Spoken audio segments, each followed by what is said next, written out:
Hola, ¿cómo están?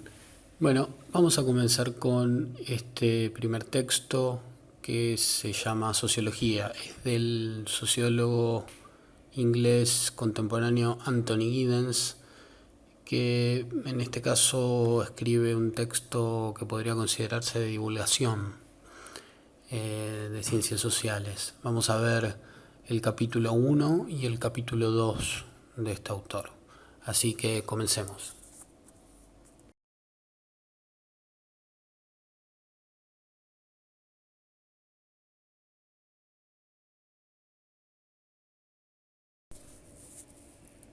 Comenzamos con la pregunta 1, que indica cuáles son los alcances y cómo surgió la sociología.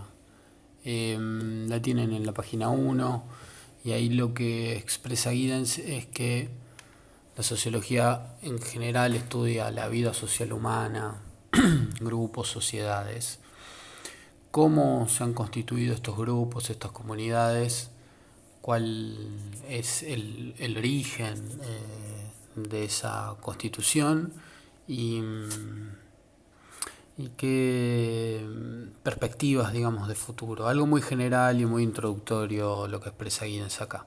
Así que sigamos a la próxima pregunta.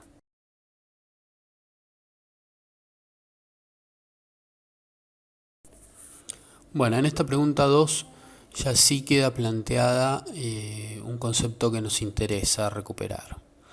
Giddens trabaja sobre el concepto de enamoramiento, de enamorarse, y si bien no lo indica, el concepto que nos interesa trabajar acá es el de desnaturalización, es decir, que existe en esta sociedad en la que vivimos, que cuando nosotros llegamos eh, observamos como que ha sido aparentemente de esa manera a lo largo de la historia. Y este concepto o esta idea está representada en el ejemplo del enamoramiento. No hay en la actualidad excusa más, digamos, concreta que el estar enamorado para tener un vínculo de pareja. Hacia eso está yendo Giddens. Digamos que si cualquiera de ustedes se encontrase con un amigo o amiga y recibiese la pregunta eh, ¿cómo estás? ¿Estás en pareja?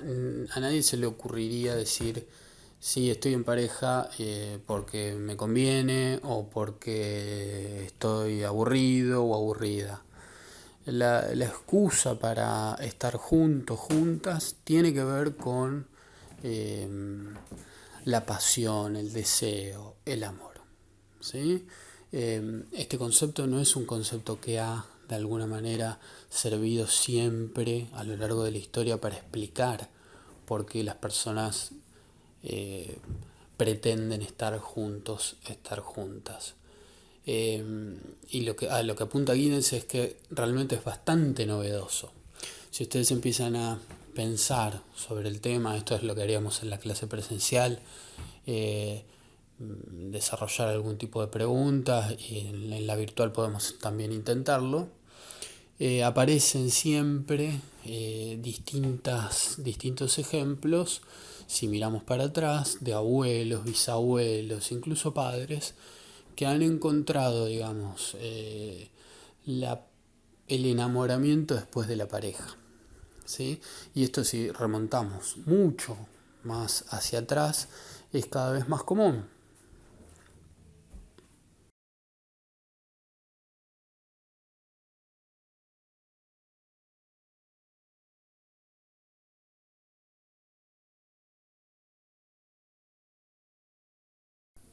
Bueno, en esta imagen vemos a los cantantes de música popular brasileña, Chico Buarque y Caetano Veloso, con remeras que invitan a que nada debe permanecer natural, nada debe aparecer como sin capacidad de transformación, sin posibilidad de transformación, que está hecho de una vez y para siempre, ¿sí?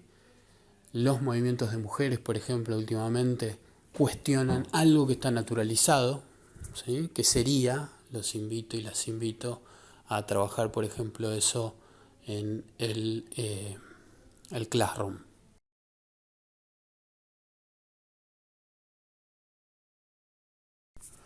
Esta próxima pregunta tiene que ver con cómo construir objetos de estudio a partir de pensarlos desde una perspectiva de las ciencias sociales. Y cuando decimos ciencias sociales no nos referimos únicamente a los sociólogos o los comunicadores sociales, sino en el marco de la carrera de comunicación de la UAI, de la Facultad de Comunicación de la UAI, todas las carreras que están incluidas son carreras de ciencias sociales, tanto producción audiovisual como publicidad, obviamente periodismo, tienen una perspectiva, están dentro del marco disciplinar de ciencias sociales, con lo cual la carrera que ustedes empiezan a estudiar es una carrera de ciencias sociales, ustedes van a ser de alguna manera cientistas sociales también. ¿Y cómo se aplicaría esto a lo que estamos diciendo, a lo que refiere esta pregunta? Cualquier objeto de estudio que ustedes necesiten investigar, necesiten indagar, sobre el cual necesiten indagar, tiene que tener una perspectiva o va a tener necesariamente una perspectiva desde las ciencias sociales. ¿Esto qué quiere decir? Va a ser construido como un objeto de estudio desde una perspectiva de las ciencias sociales. Yo no puedo estudiar o pretender indagar un tema como la inseguridad o la seguridad desde mi perspectiva íntima, desde lo que yo opino, sobre todo si tuve una experiencia muy cercana en el tiempo y en mi propia vida. Por ejemplo, si me robaron ayer, seguramente esté muy enojado o enojada con el tema de la inseguridad y va a condicionar mi mirada sobre ese tema. Ahora, mi mirada sobre ese tema tiene que ser más general y apuntar a un escenario que me trascienda a mí como persona. A eso está, digamos, apuntando Guida.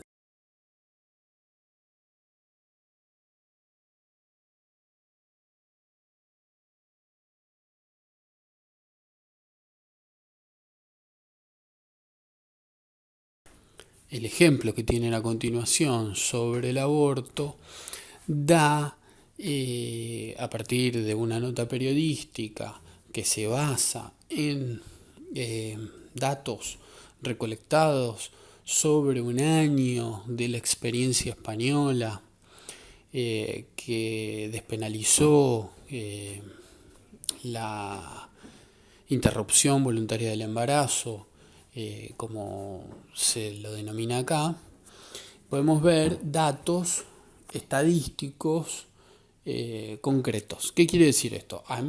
Yo puedo estar a favor o en contra de la interrupción voluntaria del embarazo, pero tengo que apelar para estudiar ese tema o para indagar sobre ese tema a datos específicamente desarrollados sobre esta cuestión con variables construidas para medir esta problemática a partir de cientistas sociales. Entonces acá tenemos un ejemplo, indáguenlo ustedes y charlamos sobre eso también en el foro, que es un tema que genera siempre mucha movilización. Respecto de la pregunta número 4, que es sobre el café como emergente de una relación social y económica, es muy interesante pensar esto respecto de lo que dice Giddens, de que el café es una droga aceptada socialmente. El concepto de droga es un concepto que se suele, en el sentido más común de circulación, se suele, digamos, considerar como algo nocivo. Pero si vemos una farmacia o observamos una farmacia es una expendedora de drogas legales, ¿sí? ¿Por qué drogas? Bueno, el Ibupirac tiene ibuprofeno, ¿sí? La marca comercial Ibupirac tiene como contenido psicoactivo, es decir, una droga, el ibuprofeno. Una droguería expende, ¿sí?, drogas para que los laboratorios produzcan medicamentos. Es decir, son drogas legales, ¿sí? Sobre esto siempre abro acá el debate o la opinión respecto de cuáles son para ustedes las otras drogas consideradas, digamos, no legales, ¿sí?, existentes y de uso social consideradas no legales. ¿Y por qué se da esta diferenciación entre drogas legales y no legales?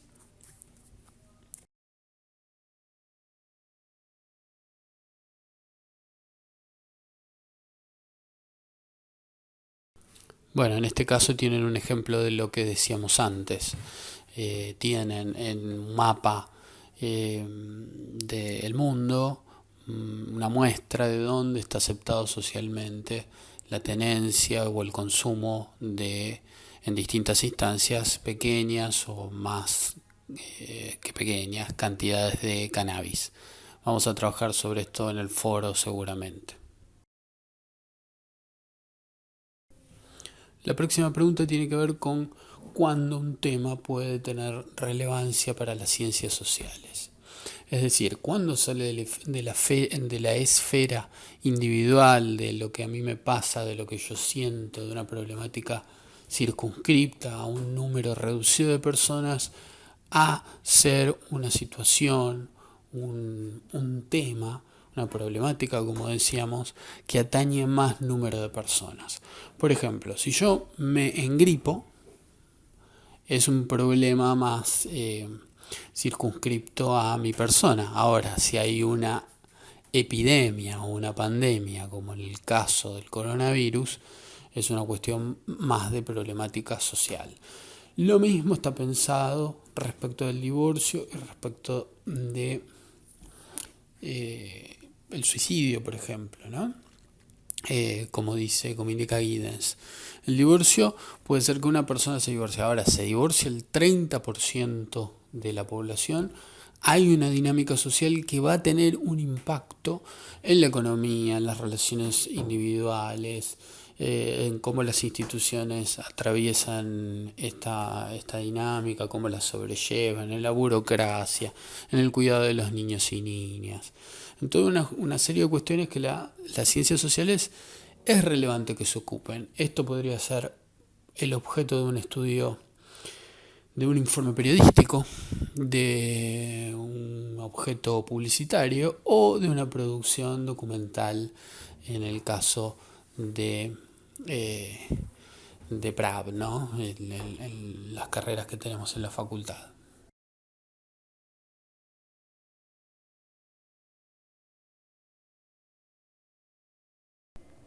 Bueno, acá en este ejemplo tenemos respecto de los censos del 2001 y el 2010, obviamente en Argentina, los porcentajes de personas divorciadas, separadas, viudas, casadas, unidas y solteras. Fíjense cómo contrasta el número de divorciados, cómo creció en un 1%, que es un número importante. Eh, y por también en un número mayor, casi un 5% o más de un 5%, 5,2%, el de personas que ya no se casan.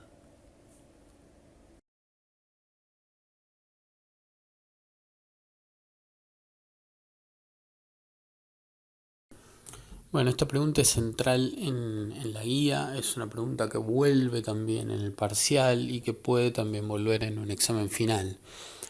Así que les pido que presten mayor atención.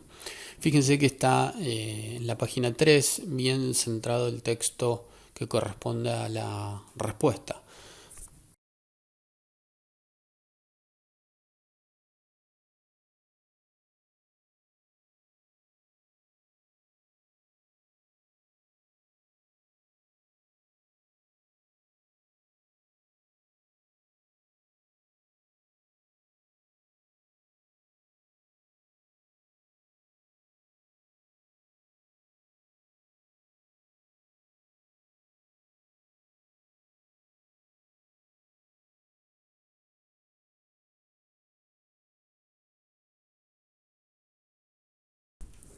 Bueno, los comienzos de los estudios de las ciencias sociales están situados sobre finales del siglo XVIII, básicamente relacionados a dos momentos históricos importantes que son la Revolución Francesa y la Revolución Industrial. La Revolución Francesa, 4 de julio de 1789, obviamente en Francia, que tiene que ver con el derrocamiento de la monarquía. ¿Qué implica esto? Que el sistema vigente en ese momento cae, no existe más, deja de existir como se lo conocía.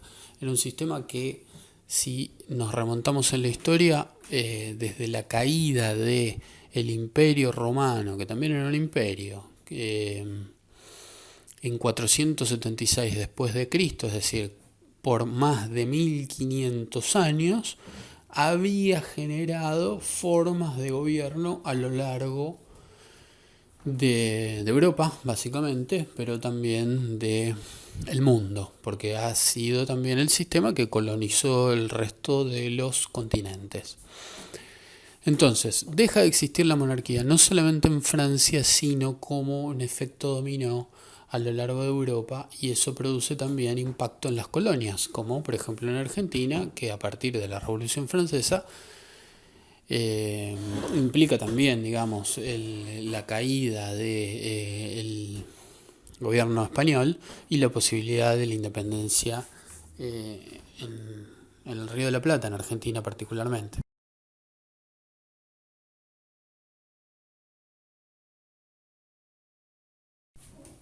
Bien, la Revolución Francesa supone un hecho que cambia en el finales del siglo XVIII, como habíamos dicho, algo que venía desarrollándose como sistema político-administrativo prácticamente desde la caída del Imperio Romano de Occidente en 476 después de Cristo, es decir, durante más de 1500 años el sistema monárquico fue el que constituyó las bases de la estructura del poder en Europa en principio, pero también diseminándose a todas las colonias que en los procesos de expansión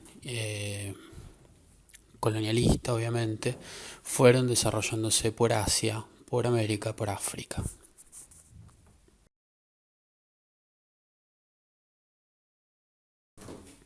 Por otra parte, la revolución industrial implica un proceso de cambio de escala productiva.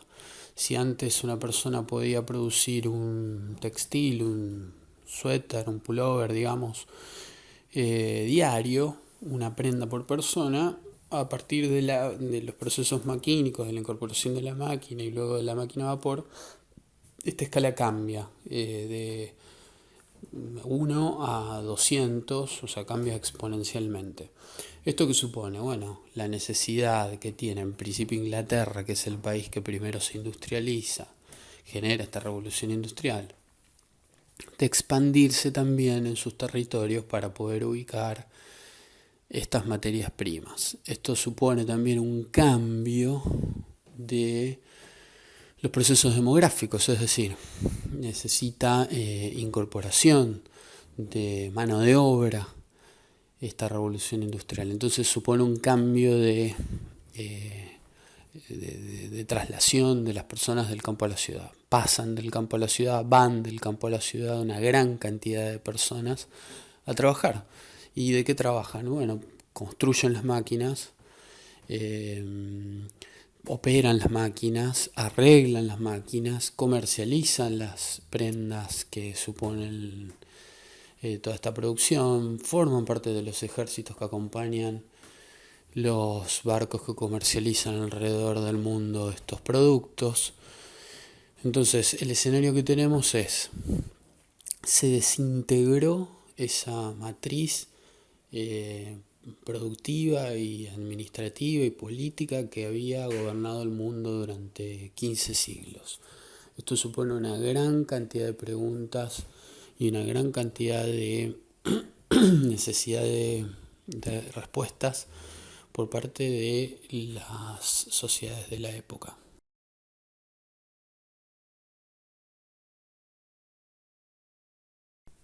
Bueno, Auguste Comte o Comte es la primera persona que acuña la palabra, el término sociología. No es considerado uno de los clásicos, sí de los fundadores de la sociología. No nos vamos a detener mucho acá. Sí, por ahí presencialmente suelo insistir sobre el concepto de positivismo, pero como no va a ser materia de evaluación, si les interesa, indáguenlo ustedes y cualquier cosa me consultan.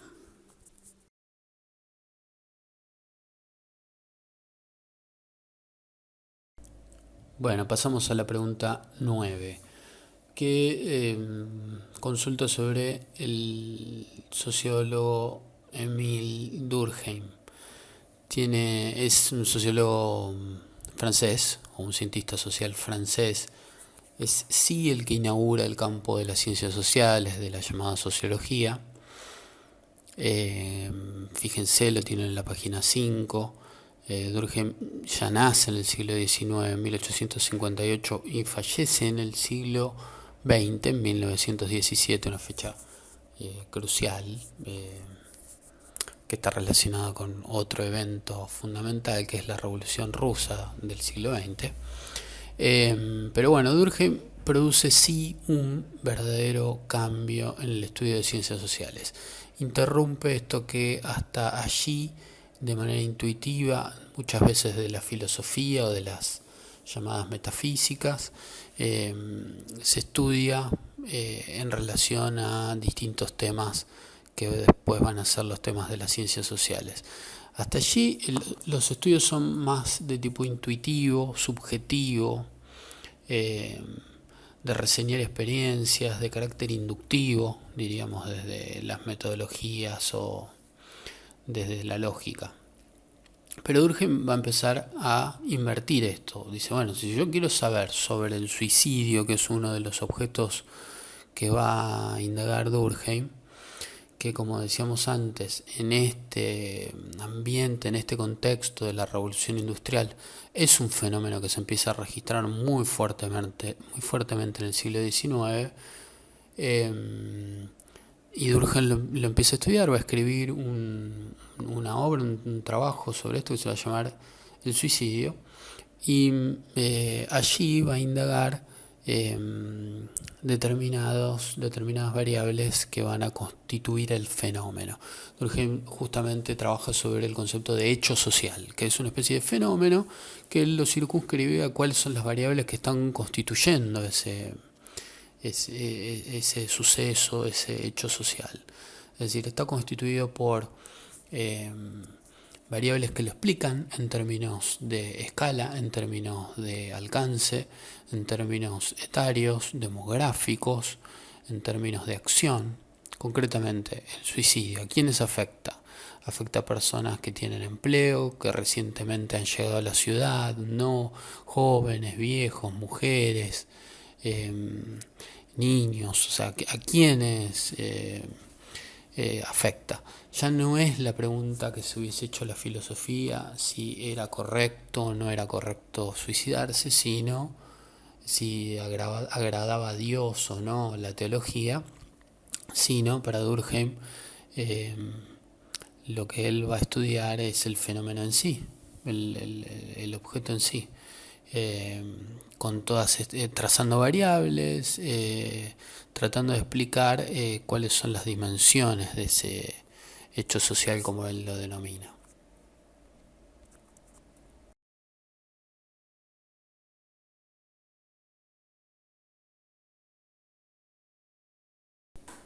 Bueno, la pregunta 10. Otro de los clásicos, de los grandes clásicos de la sociología, pero no solamente de la sociología. Aquí lo tenemos a Karl Marx, también como clásico fundamental en la filosofía y en la economía, obviamente en todas las ciencias sociales, es decir, en la ciencia política, sobre todo en la sociología, la comunicación. ¿Sí? ¿Por qué es una referencia tan importante esta persona que, como ustedes verán, no llega al siglo XX como sí lo hace Durkheim. Marx nace en el 18 en Alemania y fallece en el 83 en Londres. ¿Sí? Particularmente eso es una especie de paradoja que se da en el caso de Marx, que va a ser un gran crítico, digamos, del capitalismo y va a morir en la cuna del capitalismo. Va a ser exiliado de Alemania se va a ir a Francia, va a ser exiliado en Francia y va a fallecer en Londres.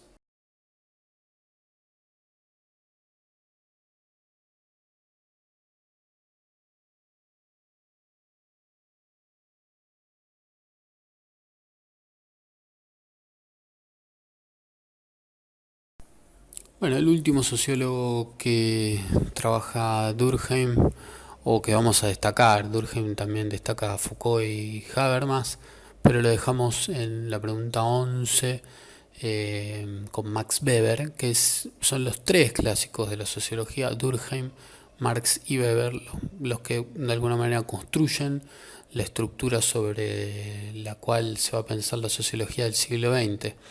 Weber lo que tiene es una variante que critica a Marx en el sentido de que Marx reducía mucho el tipo de explicaciones hacia las variables económicas. ¿Sí? O sea, critica su economicismo y va a destacar más ciertas variables culturales. ¿Sí? Inaugura lo que de alguna manera serían los estudios eh, sociales desde el aspecto cultural. Él va a escribir La ética protestante y el espíritu del capitalismo, donde va a explicar el comienzo del capitalismo a partir de el protestantismo, que es la división religiosa que se produce a partir de Martín Lutero en el siglo XV y que genera toda una corriente, sobre todo en el norte de Europa, que es más proclive a ahorrar, ¿sí? A tener una disciplina de trabajo muy férrea, eh, y que allí ve ver el nacimiento de la banca europea y el desarrollo del capitalismo. Bueno, con esto concluimos.